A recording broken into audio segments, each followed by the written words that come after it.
നമ്മുടെ വഴിപാടുകളുടെ എണ്ണം നമ്മൾ വർദ്ധിപ്പിക്കാറുണ്ടല്ലോ.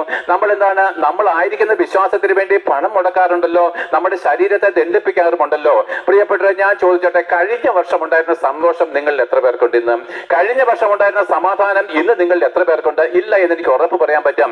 മനോഹരമായിരിക്കുന്ന സൗധങ്ങൾക്കുള്ളിൽ കഴിയുന്നവരെ ഞാൻ ചോദിച്ചോട്ടെ, നിന്റെ ഹൃദയത്തിലെ തീ അണയ്ക്കുവാൻ നിന്റെ AC-ക്ക് കഴിഞ്ഞിട്ടില്ലല്ലോ. നിന്റെ മറ്റൊരു പരിപാടിക്കും കഴിഞ്ഞിട്ടില്ലല്ലോ.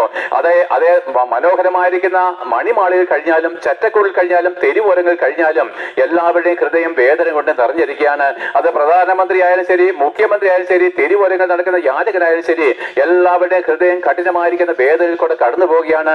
നമ്മുടെ പ്രധാനമന്ത്രിമാരും മുഖ്യമന്ത്രിമാരും ഒക്കെ അവർ സ്റ്റേജുകൾ കടന്ന് കത്തിപ്പടരുന്ന അഗ്നിജാലയ്ക്കൊത്തവണ്ണം പ്രസംഗിക്കുമെങ്കിലും അവരുടെ ഏകാന്തതയിൽ അവർ നിരാശരാണ്. ഞാൻ എന്തിനു വേണ്ടിയിട്ടാണ് ഇതൊക്കെ ചെയ്യുന്നത്?